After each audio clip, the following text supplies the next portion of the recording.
हो सकता है अमेरिका को इस बात का गर्व होगा कि वो दुनिया का सबसे शक्तिशाली देश है।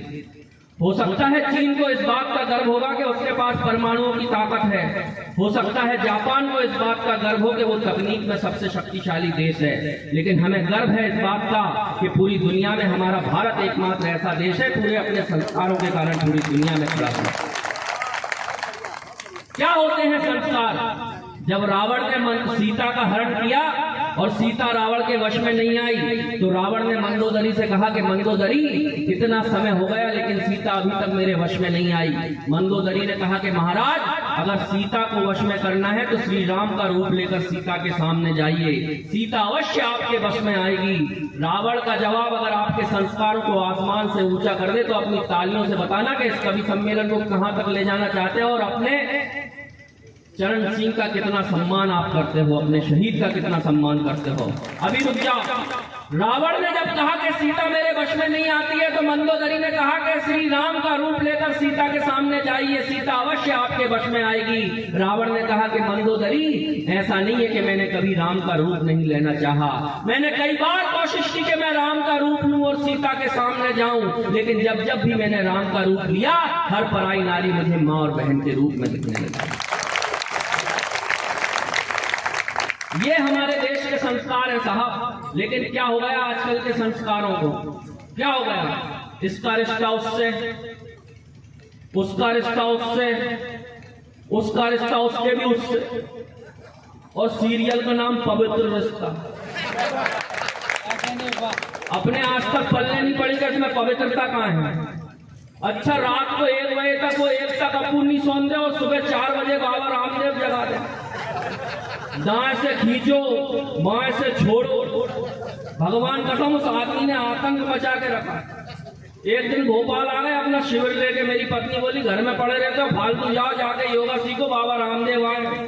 भगवान कसम मैं योगा सीखने गया, मेरा दिमाग खराब हो गया। क्या खतरनाक योगा सिखाया अगले ने।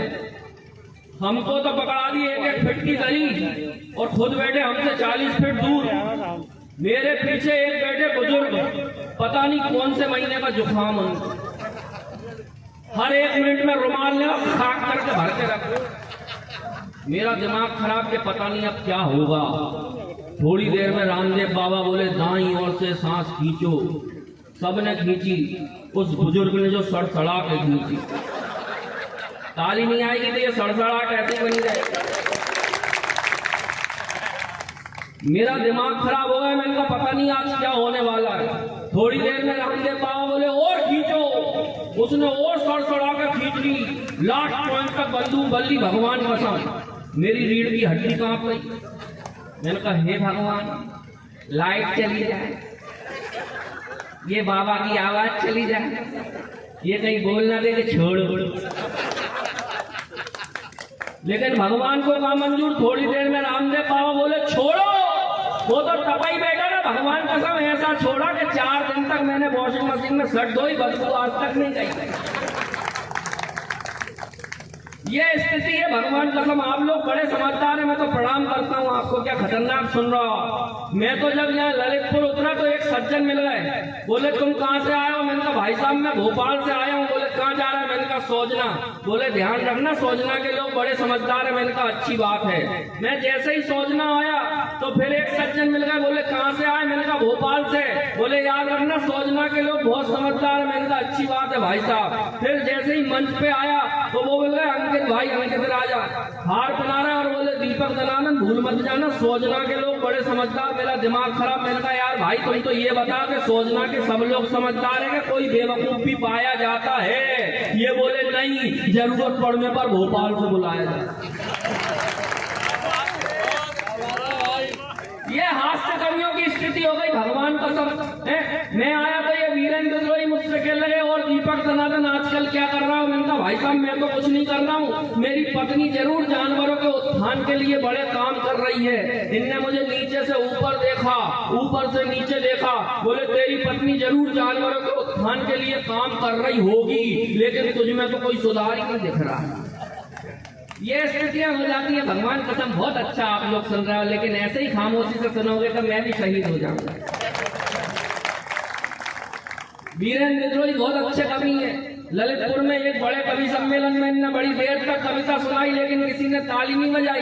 वीरेंद्र विद्रोही का दिमाग खराब, ये जोर से चिल्लाए, बोले लगता है यहाँ जितने बैठे सब कसम खा के आए कि ताली नहीं बजाएंगे, लेकिन मैं भी कसम खा के आया कि ताली तो बजवा के रहूंगा, नहीं तो किसी बिल्डिंग से जाकर कूद जाऊंगा। पब्लिक में से एक उठा, बोला साथ चल, धक्का में लगाऊंगा। आप सब समझदार लोग हैं, कहने की आवश्यकता ना पड़े।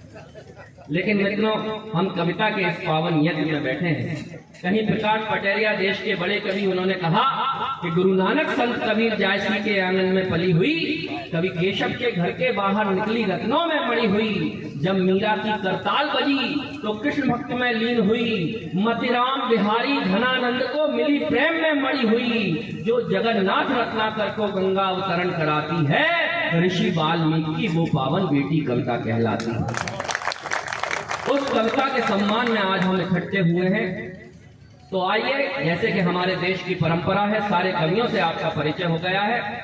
हमारे देश की परंपरा के अनुसार मैं चाहता हूं इस कवि सम्मेलन का प्रारंभ भी मां शारदे की वंदना से हो, और मां शारदे की वंदना के लिए मैं देश के एक ऐसे प्यारे गीतकार को यहाँ बुलाना चाहता हूँ, जिनका इन दिनों पूरे देश में जिनके गीतों को सुनने के लिए लोग बेताब होते हैं। उनका नाम होता है धर्मेंद्र सोलंकी। भोपाल से हमारे बीच आए हैं। मैं चाहता हूं कि वे आए और मां शारदे से वंदना करें कि हे मां शारदे, सो गई है चेतनाएं, खो गई है हर खुशी। आज मानव को जरूरत आपके आशीष की, स्वप्न दूषित हो गए हैं, वेदना घनघोर है। रात की निठुराई में बेबस हुई ये भोर है, तो पीर को हर के जगत की तू दिलों में प्यार भर।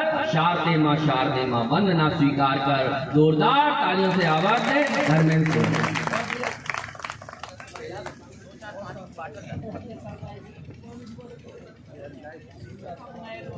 होगा लाइव।